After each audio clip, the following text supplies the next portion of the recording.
there's been also like as much as like crypto has been going up and like doing good and shit, and like I've got a good bunch of investments. I feel like certain shit's coming to a crash, like the housing market and like cars. Yeah. And like there's a mass fucking car supply, and like car shops are drowning in fucking inventory right now. Motherfucking repossession rates are like at an all-time high. The fucking rates are at an all-time high. So me personally, I ain't trying to brag. My car's paid off. I know yours is as well. So we personally have a little bit of a bias when it comes to this. Like I'm just kind of basing it off of what I'm seeing and like what I'm hearing on like the news and shit like that.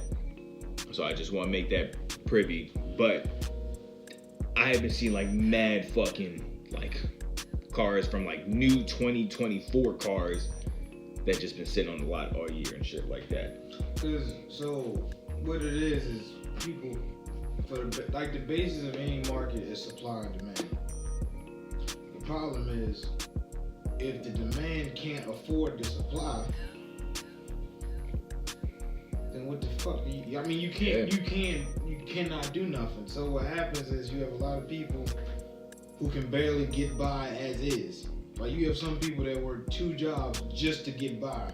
Fortunately, we don't have to do that no more. But like at a certain point, it was like you had to work 2 jobs. Yeah, that is fact. Until you got paid enough at one to cover it, and then you still hope you don't live paycheck to fucking paycheck. But first, a quick ad from our sponsor. They be hating and I feel it. I can see it through their feelings. They be really in their feelings. Hold up, nigga, I'm just trying to chase $1 million. You don't even have no reason to hate, why you tripping?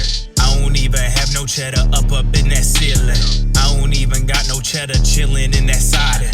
I don't even got no fucking walls for that to hide it. I've been on my fucking work, shit grinding. Which I barely rise above that, but it's like it's still not enough. So for me, I cannot go and get a new car note. Right.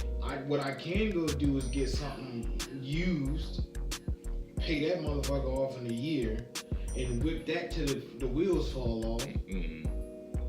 And then repeat that process, because at this point they'll even tell you older cars are better. I definitely feel like that's people's best bet. I personally have never ever bought a brand new car, and I feel like that's kind of why I've kind of always had like a little like half step ahead, just because I try to get that shit paid off as quick as possible, because I hate having payments on shit. Yeah, no, as somebody who bought this off the lot, I fucking hated it.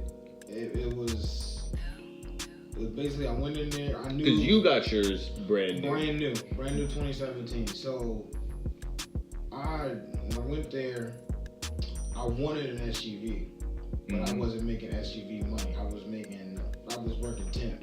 It just wasn't SUV money. So I got what I got. If you don't mind me, how much was the total for the car? And how much was the payments? So when I bought it, I put $3,600 down. That's a good amount. My interest starting off was 24%.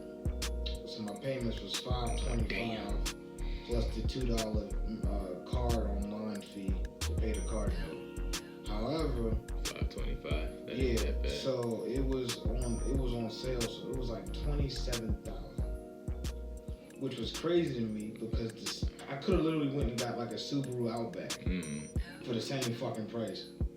But I needed a car at that moment because my last car I just got fucking, it was old. Well, right now they're saying the average car payment price is around $700. Exactly. So let me go back to mine. So mine was $525 with the interest. When I got it refinanced after a few months, because my credit was fucking amazing, I had like a 720. So because getting paid weekly makes everything easier in life. Yeah, it does. I do not regret saying that at all. I did way better with less money getting paid every week than I do with more money getting paid every 2 weeks. But when I got it dropped down to like $341, at 3% interest, I was in my bag. So what happens is some people get stuck at that 700 shit, and like 700 is a truck. It's a lot. That's a lot to be paying. Yeah, 700 is like, I think like some people be paying like the 900s again, and it's thousands. Like, that's fucking ridiculous. Like that's a whole for fucking a car. That's a whole fucking mortgage, man. That's a lot. Car. And so what the thing is, like when I bought my car, the dude was like, "Yeah, we try to make sure you can afford the payments."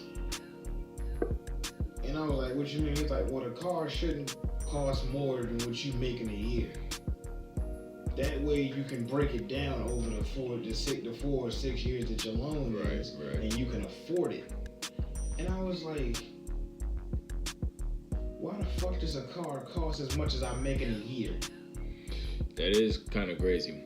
So yeah, certain cars and that's like for just a run-of-the-mill Chevy. Well, like my car is nothing fancy.